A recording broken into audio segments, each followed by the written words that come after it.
You guys got nice things here, all the lights and such. I'm glad that the water is labeled 3 times, because now I'm convinced. But yeah, I'm Malik Miller. I'm a comic, I don't know if you guys know that. But yeah, man, it's been a weird day so far. Usually I like to wake up every morning and start my day with some headlines, just to catch up and deal with the times and stuff. And I saw a lot of stuff about Trump and all that stuff, got plenty of, it's a 10-minute set about Trump. But nah, yeah, saw Trump. Taco Bell actually has the giant Cheez-It in their tostada now. I ordered one and they forgot the Cheez-It. I'm pissed. We move on. But yeah, the big one today was Alec Baldwin is actually doing a new TV show. It's a reality TV show with his wife and his 7 kids. And I was just like, he's clearly running out of ideas. But 7 kids. This guy does not know how to shoot blanks, I'm telling you.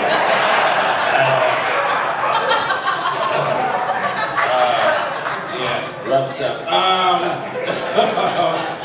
But yeah, man, we're here for a good cause. Chicago abortions, gotta get them, gotta make it happen. I'm trying to get as many as possible. But yeah, man, I think abortion gets a bad rap, honestly, just on the labeling. I think they just need to change the word of the whole situation. Maybe instead of abortion, it could be like cancel subscription. But either way, I get the same level of anxiety, I promise. I really do. They always ask if you're sure, and that would be weird if the doctor was just like, you sure? I'm just like, I'm already at the Planned Parenthood. Anyway, but yeah, I'm from a place that's a little weird about abortions. I'm from Florida. A lot of people actually mention Florida tonight, yeah? Yeah. A few meth heads made it out. That's good. Pop out that Invisalign, let's have a drink.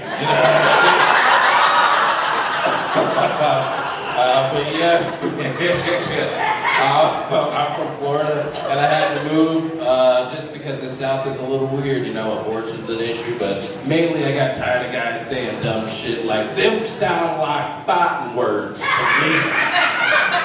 And they just throw down. I got sick of it, I couldn't do it, I had to move. I think that phrase is stupid. And it usually happens at an Aldi. I don't know why, but yeah, man, last time I heard those words, it was these guys getting in a fight in the middle of the street. I was getting off the school bus, and right as they were getting to that fight, a cat was walking across the street, and I was like, man, don't do it. And they kicked that cat. They did. They kicked that cat across a decently wide street.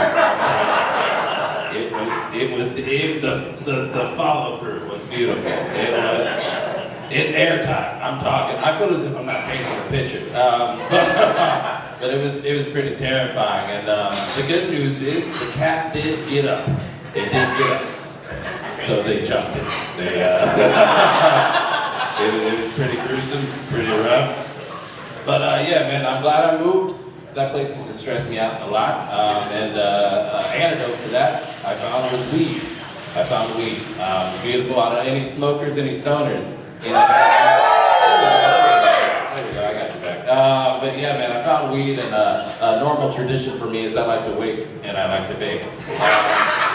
And I do the same at the same time. And the other day, I was waking and baking, and I decided I wanted some tea, so I went over and I boiled my water, and I got my cup ready and my tea bag ready, and then I realized, this has been steeping for a little bit, let's dispose of this tea bag. And as I walked over to the trash can, I dropped said tea bag, and it was on the floor, and I noticed it was right under me, so I had to bend down. It was about demi-grande right here, and I reached down to the tea bag, and I realized that I was teabagging the tea bag. And that's why I love to wake and bake. That's exactly why I love to do it. I have a lot of epiphanies. It's a beautiful process. But yeah, I found weed down in Florida. I had a weird drug dealer down there. He was a Satanist, but that wasn't the deal I was planning to make. I was just there for some weed. But one time when I was there, he had a promo going on, and he was talking to the guy in front of me, and he was just like, you know what, you're a cool guy, you ask for 2 8s. Well, 2 carts actually. So I usually sell them both for 30, but how about I do 20 each? How about I do 2 for 40? And I was just like, that sounds like a pretty good deal. And the guy was just like, hold on one second. You're saying 2 for 40? He was just like, yeah, that sounds good. He was like, that sounds great. And he was just like, all right, you got 2 20s? He was like, hey, hold on. You said 2 for 40. I ain't paying 20 each.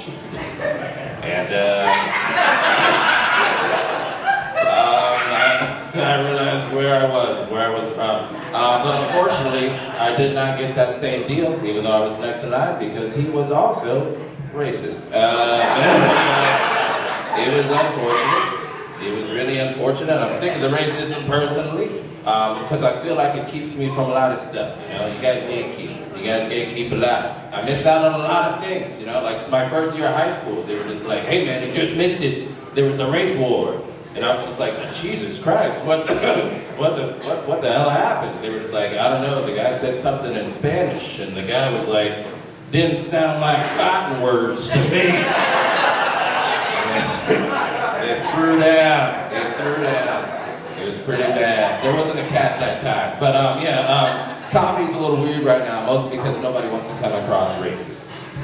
And to that I say, good luck to the rest of you.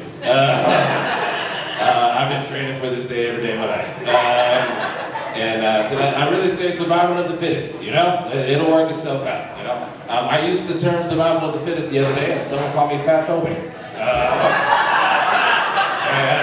I was just like, I can't be fatphobic. My dad has diabetes. And they were like, that's not the same thing. And I was just like, I get it. You know what? I understand. They were like, diabetes and obesity is different. Obesity runs in my family. And I was like, hey, no one runs in your family.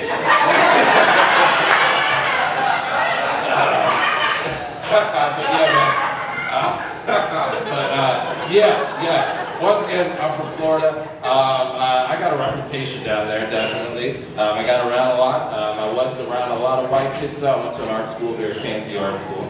And while I was there, I learned a lot of things, I made a lot of friends, but it was a lot of white kids. But I was popular, some would say token. And with that, I definitely made my way, no problem. But I would say moving to the Midwest has been a better experience so far. It's definitely been a better experience. You guys are just a lot more quieter. Not less racist, but a lot more quieter. And that's fine. But yeah, recently, Juneteenth just passed by. That was really cool. That's a great day. Yes, wonderful Juneteenth. I love it so much.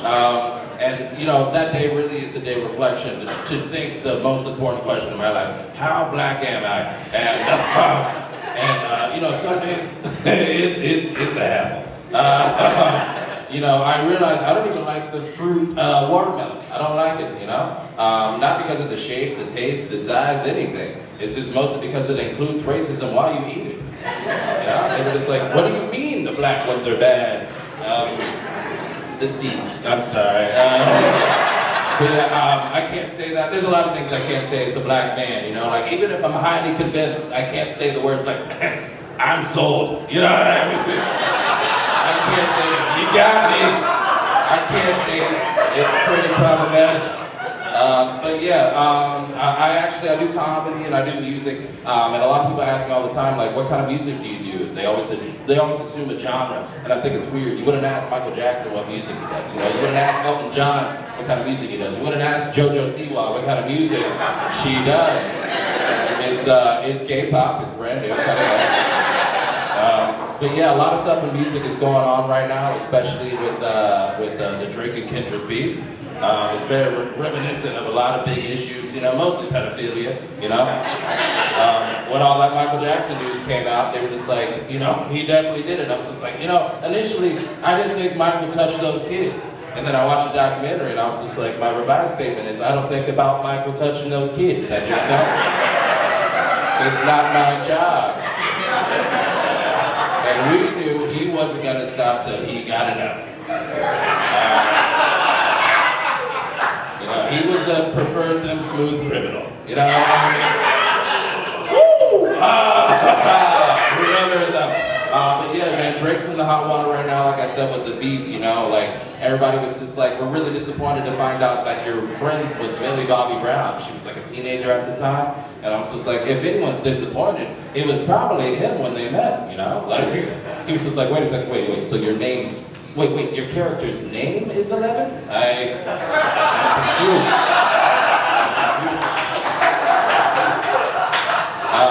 But yeah, man, actually, for a real job, I'm a restaurant manager, and it's pretty tough, it's pretty weird, and I used to be a bartender, and the day that I decided to change careers, I had a real big test to see if it was the right choice, and I had to go make a drug test. No, do a drug test, make it. But yeah, I knew I was going to fail, and as I lined up the shot to pee in the cup, I lifted it up, and I was just like, this is a perfect pour. This is... Oh my God. You know, but managing is fun. And I would just say that my biggest issue is that I don't know how to calm down white men, you know? So I did research and I found out nobody does. And that's good news for me, you know, because it's not hard. Because the other day I did have a problem, you know, and I was very diplomatic. And as I approached him, I said something wrong, I guess, and he just turned around and was just like, "Them sound like fighting words to me." Anyway, I'm Malik Miller. Thank you guys so much.